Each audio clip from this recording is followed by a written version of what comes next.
पूरग्रस्त भागामध्ये जनावरांचा चारा घेण्यासाठी आता झुंबड पाहायला मिळते। सोलापुरात डोणगावमध्ये राष्ट्रवादीच्या वतीने चारा वाटप करण्यात आलं। पूरग्रस्त भागामध्ये अनेक जनावरं चाऱ्यापासून वंचित होते, तर या जनावरांसाठी आता चारा वाटप केलं जात आहे। जनावरांसाठी चारा घेण्यासाठी शेतकऱ्यांची गर्दी देखील पाहायला मिळाली। याचा आढावा घेतलाय आमचे सोलापूरचे प्रतिनिधी वसीम अतार यांनी। पाहूया।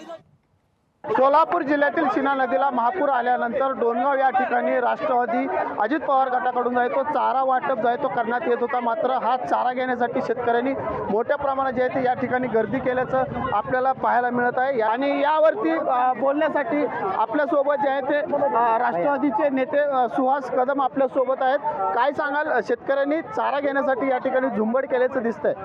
साहेब, गेल्या 2 दिवसापासून आम्ही राष्ट्रवादी युवक काँग्रेसच्या माध्यमातून सर्वे केला गेला होता की शेतकऱ्यांना काय पाहिजे। तर प्रत्येक शेतकऱ्यांनी म्हणलं होतं की आम्हाला काही नको, परंतु आम्हाला बळकट करणारा आमचे मुख्य जनावर आहेत ती जगले पाहिजेत। आमच्या जनावरांना तुम्ही चारा द्या, अशा पद्धतीची मागणी शेतकऱ्याकडे आल्यानंतर राष्ट्रवादी युवक काँग्रेसच्या माध्यमातून आम्ही राष्ट्रीय अध्यक्ष सन्माननीय धीरज भैया शर्मा, राज्याचे उपमुख्यमंत्री सन्माननीय अजितदादा यांना सांगितल्यानंतर खऱ्या अर्थाने हा विषय मुळात 0 मिनिटांमध्ये सोडवण्याचं काम धीरज भैया शर्मांनी केलेलं आहे। आणि त्यांच्याच माध्यमातून आज ह्या ठिकाणी उत्तर सोलापूर तालुक्यामध्ये, दक्षिण सोलापूर तालुक्यामध्ये प्रत्येक गावामध्ये म्हणेल त्या शेतकऱ्याला म्हणेल तेवढी चारा देण्याची ताकद राष्ट्रवादी युवक काँग्रेसचे राष्ट्रीय अध्यक्ष धीरज भैया शर्माने दिली आहे। त्यांच्याच माध्यमातून या ठिकाणी चारा वाटपाचा कार्यक्रम या ठिकाणी झालेला आहे।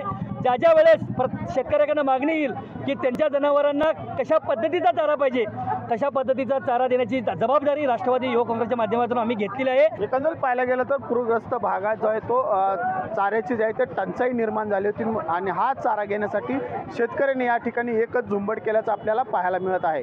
वसीम अत्तार, लोकशाही न्यूज, सोलापूर। लोकशाही मराठी ऐका, पहा, जागरूक रहा।